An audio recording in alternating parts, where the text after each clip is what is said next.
అనేది మనందరికీ తెలుసు. బ్రహ్మ, విష్ణువు, శివుడిని ఈ ముగ్గురిని త్రిమూర్తులుగా కొలుస్తారు. ఒకసారి ఏమైందంటే మన ముగ్గురిలో ఎవరు గొప్ప అనే వాదనకి బ్రహ్మ విష్ణువుతో దిగుతాడు. ఆ సమయంలో అక్కడ శివుడు లేడు. అయితే బ్రహ్మ మీ ఇద్దరికంటే నేనే గొప్పవాడిని, అధీకుడిని అని విష్ణువుతో అంటాడు. అలాగే నీ పుట్టుక నీకు తెలియని వాడివి, నా పుట్టుకకు నీవు కారకుడివా? కానే కావు. నాకు నేను స్వయంగా అవతరించాను. నాపై నీ ఆధిపత్యం చెల్లదు. నేనే నీకన్నా అత్యధికుడిని అంటూ బ్రహ్మ వాదనకు దిగుతాడు.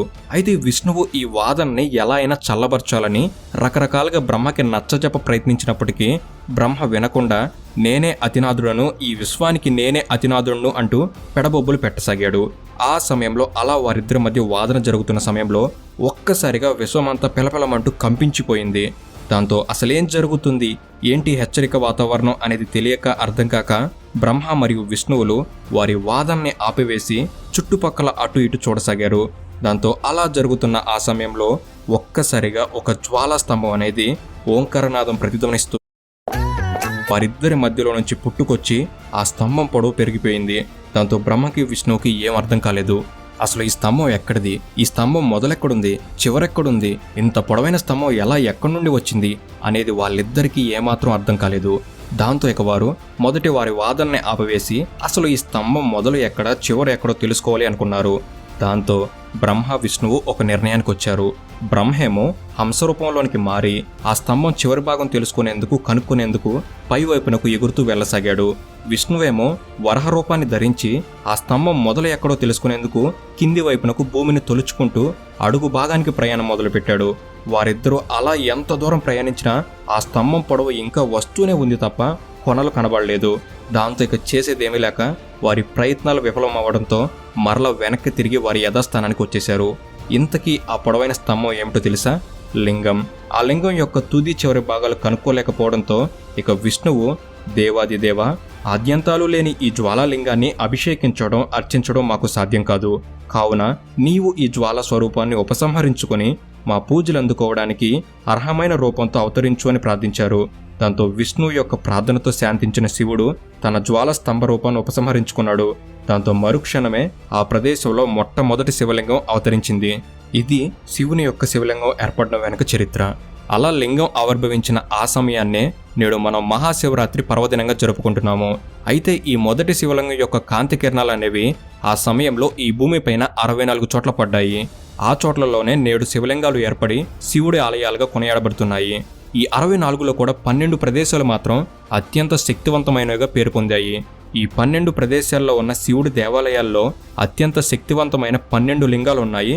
ఈ 12 లింగాలను జ్యోతిర్లింగాలు అని నేడు పిలుస్తున్నాం.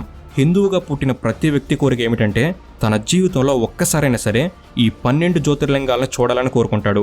కారణం, ఈ 12 జ్యోతిర్లింగాలు చూస్తే శివుడి కృపా కటాక్షాలు లభించి ఆ హిందువునకు మోక్షం లభిస్తుందని హిందూ ప్రజల ప్రగాఢ నమ్మకం. అలాగే ఈ మహారాత్రి సమయంలోనే ఈ జ్యోతిర్లింగాలను దర్శించుకుంటే 7 జన్మల్లో చేసిన పాపాలన్నీ హరించుకుపోతాయని, అందుకనే కనీసంగా వీటిలో ఒక్కటైనా దర్శించుకోవాలని భక్తులు కోరుకుంటారు. సో ఇది జ్యోతిర్లింగాలు ఉద్భవించడం వెనుక ఉన్న చరిత్ర. ఇక ఇప్పుడు ఈ 12 జ్యోతిర్లింగాలు మన దేశంలో ఎక్కడున్నాయి, ఏ లింగానికి ఎంత ప్రాముఖ్యత ఉంది, ఏ లింగం ఏ రూపంలో పూజించబడుతుంది, అలాగే వీటి వెనక ఉన్న చరిత్ర ఏమిటి అనే ఇలాంటి ఎన్నో విషయాల్ని మీకు అర్థమయ్యే రీతిలో సింపుల్గా తెలియజేస్తాను. సో వీడియోని ఎండ్. ఈ 12 జ్యోతిర్లింగాల పేర్లను మీకు తెలిపి ఆ తర్వాత వాటి ప్రత్యేకతలను వివరిస్తాను.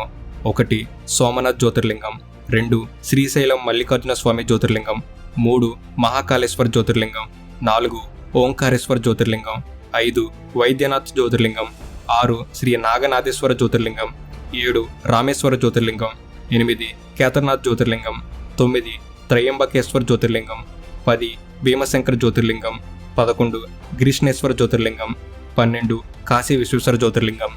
నెంబర్ 1 సోమనాథ్ జ్యోతిర్లింగం. ఈ జ్యోతిర్లింగం గుజరాత్లోని ప్రభాస పట్టణంలో ఉన్న సోమనాథ్ ఆలయంలో ఉంది. త్రివేణి సంగమానికి దగ్గరలో ఉన్న ఈ సోమనాథ్ ఆలయ దర్శనం ఎన్నో జన్మల పుణ్య ఫలమని హిందువులు నమ్ముతారు. ఇక ఈ ఆలయానికి ఎన్నో ఏళ్ల చరిత్ర ఉంది. ముస్లిం ఆక్రమణదారులు చాలా సందర్భాల్లో సుమారు 6 సార్లు ఈ ఆలయాన్ని ధ్వంసం చేశారు. కానీ మరలా ప్రతిసారి అదే ప్రాంతంలో పునర్నిర్మించారు. చివరిసారిగా ఈ ఆలయాన్ని 1947 నుంచి 1957 మధ్యలో నిర్మించారు. ఈ ఆలయంలో ఉన్న సోమేశ్వర లింగం ఒక అద్భుతమని చెప్పుకోవాలి. పురాణాల్లో ఈ లింగాన్ని చంద్రుడు ప్రతిష్ఠించారని చెబుతారు. ఈ లింగం వెనక అంతుచిక్కని రహస్యం దాగి ఉంది.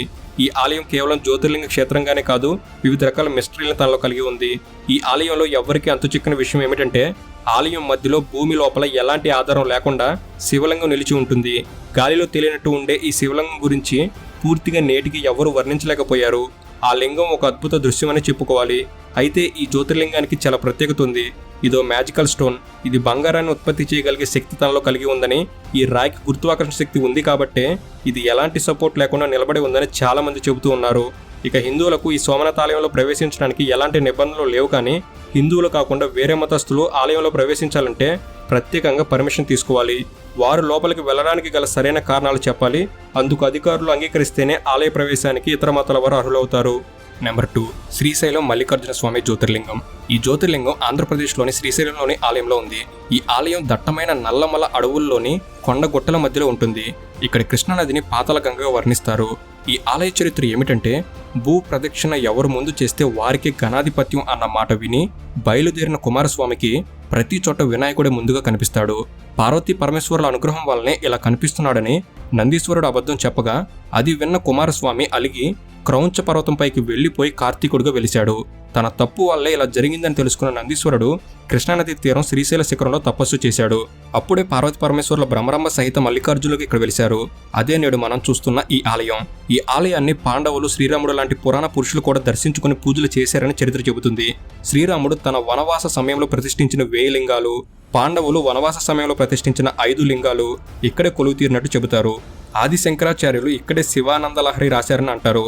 ఇక ఈ శ్రీశైల దేవస్థానాన్ని రక్షించడానికి ఆనాటి కొందరు రాజులు ఆలయం చుట్టూ కోటలాంటి పటిష్ట కట్టడం నిర్మించారు. 4 వైపులా 4 పెద్ద ద్వారాలు, ఎంత దూరంలో ఉన్నా కనిపించే బ్రహ్మాండమైన 4 గోపురాలతో ఈ ఆలయాన్ని అద్భుతంగా నిర్మించారు. ఇక్కడ ముడతలు పడిన ముఖంలో ఉన్న శివలింగం భక్తులకు దర్శనమిస్తుంది. ఈ లింగం భక్తులకు ముసలితనాన్ని గుర్తు చేస్తుంది. నెంబర్ 3, మహాకాళేశ్వర్ జ్యోతిర్లింగం. ఈ ఆలయం భారతదేశంలోని మధ్యప్రదేశ్లోని ఉజ్జయినిలో ఉంది. క్షిప్ర నదీ తీరంలో మంత్రశక్తి వల్ల ఉద్భవించిన ఏకైక స్వయంభూ జ్యోతిర్లింగం ఇదేనని చెప్తారు. ఇతర చిత్రాలు లింగాల వల్లే కాకుండా మంత్రశక్తితో ఏర్పడిన శివలింగంగా దీన్ని భావిస్తారు. అంతేకాదు తాంత్రిక మంత్రాలతో నడుపుతున్న జ్యోతిర్లింగాలయం ఇది. ఇక్కడ 5 అంతస్తుల్లో ఉన్న ఆలయంలో మహాకాళేశ్వరుడికి తెల్లవారుజామున భస్మంతో అభిషేకం చేస్తారు. ఇక ఇక్కడి కాలభైరవునికి మద్యం నైవేద్యంగా సమర్పిస్తారు. ఈ దేవాలయంలోని మహాకాళేశ్వరుని విగ్రహాన్ని దక్షిణామూర్తి అని కూడా అంటారు. ఉజ్జయినిలో శివలింగాలు 3 అంతస్తులుగా ఉంటాయి. అన్నిటికంటే కింద మహాకాళలింగం ఉంటుంది. మధ్యలో ఉండేది ఓంకారలింగం, ఆ పైన నాగేంద్ర స్వరూపమైన లింగం ఉంటుంది. పురాణం ప్రకారం ఈ ప్రాంతాన్ని చంద్రసేనుడు అనే మహారాజు పరిపాలిస్తూ ఉండేవాడు. ఆయన మహాశివభక్తుడు, శివారాధనకి అంకితం అయ్యేవాడు. ఒకరోజు రైతు కొడుకు అయిన శ్రీకరుడు రాజభవనం పరిసరాల్లో నడుస్తూ ఉండగా రాజు చదువుతున్న భగవంతుని నామాన్ని విని వెంటనే దేవాలయంలోనికి ప్రవేశించి ఆయనతో పాటు ప్రార్థన చేస్తాడు. కానీ ఇది గమనించిన రాజుభట్లు వారికి నచ్చక ఆ కుర్రవాడైన శ్రీకరుణ్ణి బలవంతంగా రాజ్యం బయట ఉన్న క్షిప్ర నదీ సమీపంలోనికి తోసేస్తారు. ఇక ఇదే సమయంలో పక్క రాజుకు శత్రురాజు ఉజ్జయినిపై దండెత్తి సంపదను దోచుకోవాలని వస్తున్నారు అనే ఈ విషయం తెలుసుకున్న శ్రీకరుడు తమ రాజ్యాన్ని కాపాడమని శివునికి ప్రార్థనలు చేయడం ప్రారంభిస్తాడు. ఈ విషయం విధి అనే పూజారికి తెలుస్తుంది. ఆయన కూడా ఆశ్చర్యపోయి క్షిప్ర నదీ తీరంలో మహాశివుని కోసం ప్రార్థనలు చేస్తాడు.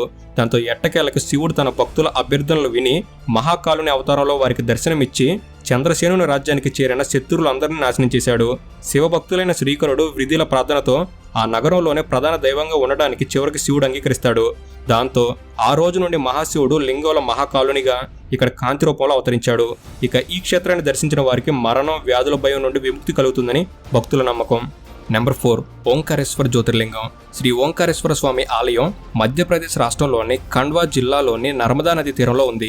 అన్ని నదులు తూర్పు దిశగా ప్రవహించి బంగాళాఖాతంలో కలుస్తుంటే ఈ నది మాత్రం పడమరకు ప్రవహించి అరేబియా మహాసముద్రంలో కలుస్తుంది. అందువలన ఈ నర్మదా నదిలో స్నానాలు చేస్తే పాపాలు తొలగిపోతాయని నమ్మకం. నర్మదా నదికి ఇరువైపులా ఓంకారేశ్వర, అమరేశ్వర దేవాలయాలు ఉన్నాయి. ఉజ్జయిని గుడిలో కింద మహేశ్వరుడు, పైన ఓంకారేశ్వరుడు ఉన్నట్లే ఇక్కడ కింద ఓంకారేశ్వరుడు, పై అంతస్తులో మహాకాళేశ్వరుడు ఉంటాడు. ఓంకారేశ్వర స్వామి గుడి 4 అంతస్తులుగా ఉంటుంది. కిందన ఓంకారేశ్వరుడు, మొదటి అంతస్తులో మహాకాళేశ్వరుడు, మిగతా 3 అంతస్తులు ఉప ఆలయాలు, శివుడు, అమ్మవారి విగ్రహాలు ఉంటాయి. ఓంకార క్షేత్రాన్ని ఆకాశం నుంచి చూస్తే ఓం అన్న ఆకారంలో ఉంటుంది. అందుకే ఈ క్షేత్రానికి ఓంకారేశ్వర క్షేత్రం అని పేరు వచ్చింది. ఓంకారేశ్వర స్వామి క్షేత్రంలో నర్మదా నది నర్మదా కావేరిక అనే 2 పాయలుగా చీలి ప్రవహిస్తుంది.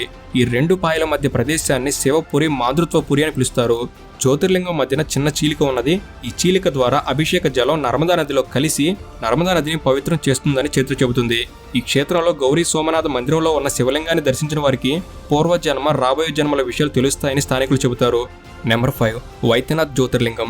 జార్ఖండ్ రాష్ట్రంలోని బాగల్పూర్ జిల్లాలోని దేవగర్లో ఈ ఆలయం కలదు. ఈ వైద్యనాథ్ జ్యోతిర్లింగం గురించి పలు రకాలైన కథనాలు ప్రచారంలో ఉన్నాయి. రావణాసురుడు తన రాజ్యాన్ని సుభిక్షంగా సురక్షితంగా ఉండాలంటే లయాకారుడైన పరమశివుడు తన రాజ్యంలో ఉండాలనే తలంపుతో శివుని కోసం ఘోరమైన తపస్సు చేస్తాడు. ఆ తపస్సుకి శివుడు మెచ్చి ఒక శివలింగాన్ని రావణాసురుడికిస్తాడు. కానీ ఈ శివలింగాన్ని ఎక్కడా పెట్టకుండా లంకా రాజ్యానికి తీసుకుని వెళ్లాలని ఒక షరతు విధిస్తాడు. కానీ ఈ లింగాన్ని రావణాసురుడు తన రాజ్యానికి తీసుకుని వెళ్లడం దేవతలకు ఇష్టం ఉండదు. అలా రావణాసురుడు శివలింగాన్ని తన రాజ్యానికి తీసుకుని వెళితే అహంకారం ఎక్కువ ఇంకా ఎన్నో దురాగతాలకు పాల్పడతాడని యోచించి వెంటనే వారు శ్రీ మహావిష్ణువుని ప్రార్థిస్తారు. విష్ణుమూర్తి వరుణదేవుడి సహకారంతో రావణాసురుడికి సంధ్య వేళ కాలకృత్యాలు వచ్చేలా చేస్తారు. అప్పుడు శివలింగాన్ని కింద పెట్టకుండా ఎలా తన కార్యక్రమం చేయాలని ఆలోచిస్తుండగా ఒక బ్రాహ్మణ బాలుని వేషంలో వినాయకుడు కనిపిస్తాడు. అప్పుడు రావణాసురుడు తన చేతిలోని లింగాన్ని ఆ బాలుని రూపంలో ఉన్న వినాయకుడికి ఇచ్చి కొద్ది సమయం కింద పెట్టకుండా చూడమని చెప్తాడు. కానీ ఆ బాలుడు ఆ లింగాన్ని కింద పెట్టేస్తాడు. అప్పుడు ఆ శివలింగం అక్కడ శాశ్వతంగా పాతుకుపోతుంది. రావణాసురుడు కాలకృత్యాలు తీర్చుకుని వచ్చి చూసి దుఃఖిస్తూ ఆ లింగాన్ని పెకిలించడానికి ప్రయత్నిస్తాడు. కానీ అది రాదు. శివుడిని లింగరూపంలో తన రాజ్యంలో స్థాపించుకోవాలన్న తన స్వార్థపూరితమైన ఆలోచనకు తాను సిగ్గుపడి తిరిగి లంకా రాజ్యానికి వెళ్ళిపోతాడు. కానీ ప్రతిరోజు వచ్చి ఈ దేవగర్లోని లింగాన్ని పూజించి వెళ్తూ ఉండేవాడని పురాణ కథ చెబుతుంది. దేవతల ప్రోద్బలంతో శివుడు ఈ ప్రాంతంలో నిలిచిపోయాడని ఈ ప్రదేశానికి దేవగర్ అని పేరు వచ్చింది. ఈ ఆలయ ప్రాంగణంలో మొత్తం 22 దేవాలయాలు ఉన్నాయి. 72 అడుగుల ఎత్తులో కమలాకారంలో ప్రధాన ఆలయం ఉంటుంది. ఈ దేవాలయాన్ని విశ్వకర్మ నిర్మించాడని పురాణాలు చెబుతున్నాయి. నెంబర్ 6 శ్రీ నాగనాథేశ్వర జ్యోతిర్లింగం. మహారాష్ట్ర ప్రభాస రైల్వే స్టేషన్కి సమీపంలో శ్రీ నాగనాథేశ్వర ఆలయం ఉంది. ఈ జ్యోతిర్లింగాన్ని భూమిపై పుట్టిన మొదటి జ్యోతిర్లింగంగా భావిస్తారు. పాండవులు అరణ్యవాసంలో భాగంగా దారుక వనంలో ఉన్నప్పుడు పాండవులే స్వయంగా ఈ ఆలయం నిర్మించినట్లు పురాణాల్లో చెప్పబడింది. మొఘల్ చక్రవర్తి ఔరంగజేబు ఈ ఆలయాన్ని నాశనం చేయడానికి ప్రయత్నించినప్పుడు శరీరం నిండా పాములు, చేతులు, త్రిశూలాలు ధరించిన నగ్న కాపాలికలు వారిని తరిమి కొట్టినట్లు కథల ప్రచారంలో కూడా ఉన్నాయి. నెంబర్ 7 రామేశ్వర జ్యోతిర్లింగం. ఈ ఆలయం తమిళనాడు రాష్ట్రంలోని శ్రీ రామేశ్వర ఆలయంలో ఉంది. పురాణాల ప్రకారం రావణుడిని సంహరించిన తర్వాత సీత సమేతంగా అయోధ్యకు బయలుదేరిన శ్రీరాముడు బ్రహ్మ హత్య పాతకాన్ని పోగొట్టుకునేందుకు రామేశ్వరం వద్ద శివలింగాన్ని ప్రతిష్ఠించాలనుకున్నాడు. అందుకోసం శివుడి ఆత్మలింగాన్ని తెమ్మని హనుమంతుడిని కాశీకి పంపగా ఎంతకీ రాకపోవడంతో సీతమ్మ వారు ఇసుకతో చేసిన లింగాన్ని ప్రతిష్ఠించారు. అదే రామేశ్వర లింగం. ఆ తర్వాత అక్కడకు చేరుకున్న హనుమ తాను వచ్చేదాకా ఆగలేదని అలగడంతో రాముడు హనుమంతుడు తెచ్చిన ఆ లింగాన్ని కూడా ప్రతిష్ఠించాడు. అదే విశ్వేశ్వర లింగం. రామేశ్వరంలో హనుమ తెచ్చిన విశ్వేశ్వర లింగాన్ని పూజించిన తర్వాతే రామలింగేశ్వరుని పూజించేటట్టుకు వరమిస్తాడు. ఇక్కడి రామేశ్వరంలోని నీటి కొలంలో స్నానం ఆచరిస్తే సమస్త బాధలు పోతాయని భక్తుల విశ్వాసం. నెంబర్ 8 కేదార్నాథ్ జ్యోతిర్లింగం. ఉత్తరాఖండ్ రాష్ట్రంలో బద్రీనాథ్కి సమీపంలో కేదార్నాథ్ జ్యోతిర్లింగం ఉంది. సముద్ర మట్టానికి 12,000 అడుగుల ఎత్తులోని రుద్ర హిమాలయాల్లో మందాకిని నదీ తీరంలో ఉన్న ఈ ఆలయంలోని జ్యోతిర్లింగం ఎత్తు మూపురం ఆకారంలో ఉంటుంది. ఈ కేదార్నాథ్ ఆలయం 3 పర్వతాల మధ్య ఉంటుంది. వాటిపైన గాంధీ సరోవర్ అనే పెద్ద సరస్సు ఉంటుంది. అక్కడి నుండి కరిగే మంచు 3 పాయలుగా చీలి కేదార్నాథ్ ఆలయం చుట్టువైపుల నుంచి కిందకు సాగి మందాకినిగా రూపుదాల్చుకుంటాయి. అద్భుతమైన మందాకిని నది ఆలయానికి సమీపంలో ప్రవహిస్తుంది. ఈ ఆలయంలో ఎద్దు పృష్ఠరూపంలో ఉండే శివలింగం అత్యంత పవిత్రమైనది. ఈ ఆలయంలో స్వామివారు 6 నెలలు మానవుల పూజలను అందుకుంటే మిగిలిన 6 నెలలు మూసివేస్తారు. కారణం ఈ 6 నెలల్లో స్వామివారు దేవతల పూజలు అందుకుంటారని ఇక్కడ ప్రజల నమ్మకం. పూర్వం బద్రీ క్షేత్రమునకు అవతలి వైపు హిమాలయాల్లో కేదారేశ్వరంలో నరనారాయణులు ఒక పార్థివలింగాన్ని ఉంచి ఆరాధన చేస్తుండేవారు. మట్టితో చేసిన ఈ శివలింగాన్ని వారు సాక్షాత్తు ఈశ్వరుడని నమ్మి శివలింగమునకు అర్చన చేస్తున్నారు. అప్పుడు ఆ శివలింగంలోంచి పరమశివుడు ఆవిర్భవించి మీరు చేసిన పూజకు నేను ఎంతగానో పొంగిపోయాను. ఇంతటి చల్ల ప్రాంతంలో ఇంత తపస్సులో పార్థివలింగంకు ఇంత అర్చన చేశారు. మీకేం కావాలో కోరుకోమని అడిగారు. అప్పుడు వారు స్వామి ఇక్కడే ఈ బదరి క్షేత్రమునకు అవతల వైపు హిమాలయ పర్వత శృంగముల మీద నీవు స్వయంభువ లింగమూర్తిపై వెలిసి లోకమును కాపాడు అని అడిగారు. వారి కోరిక ప్రకారం స్వామి అక్కడ వెలిశారు. ఇక ఈ ఆలయంను సంవత్సరంలో 6 నెలలు మాత్రమే తెరుస్తారు. నెంబర్ 9 త్రయంబకేశ్వర జ్యోతిర్లింగం. మహారాష్ట్రలోని నాసిక్ సమీపంలోని త్రయంబకేశ్వర ఆలయంలో ఈ జ్యోతిర్లింగం ఉంది. ఇక్కడ బ్రహ్మ విష్ణువులతో కలిసి శివుడు స్వయంభూగా వెలిసిన క్షేత్రం ఇది. గౌతమ ఋషి తన పంట చేలో మేస్తున్న గోవును వధించిన పాప పరిహారం కోసం తపస్సు చేయగా సర్వేశ్వరుడు ప్రత్యక్షమై గంగను ఆ ప్రాంతంలో ప్రవహించేలా చేయడంతో పాటు త్రయంబకేశ్వరుడికి కొలువు తీరుతాడు. అందుకే గౌతముడి తపో ఫలన దివి నుంచి భూకి గంగమ్మ తల్లి గోదావరికి దిగిన చోటుగా దీన్ని అభివర్ణిస్తారు. ఇక్కడి జ్యోతిర్లింగం 3 ముఖాలతో గుంట లోపలికి బ్రహ్మ, విష్ణు, మహేశ్వరుల ప్రతీకగా ఉంటుంది. సాధారణంగా శివలింగానికి ఎదురుగా నందీశ్వరుడు కొలువై ఉంటాడు. కానీ ఇక్కడ మాత్రం నందీశ్వరునికి ప్రత్యేకమైన మందిరం ఉంటుంది. మొదటిగా నందీశ్వరుని దర్శించుకున్న తర్వాత ఆ పరమేశ్వరుని దర్శించుకుంటారు. ఇక ఈ ఆలయ ప్రాంగణంలో ఒక కోనేరు ఉంటుంది. అది ఎప్పుడూ గోదావరి నది జలాలతో నిండి ఉంటుంది. ఇక గుడి ప్రాంగణం విశాలమైంది.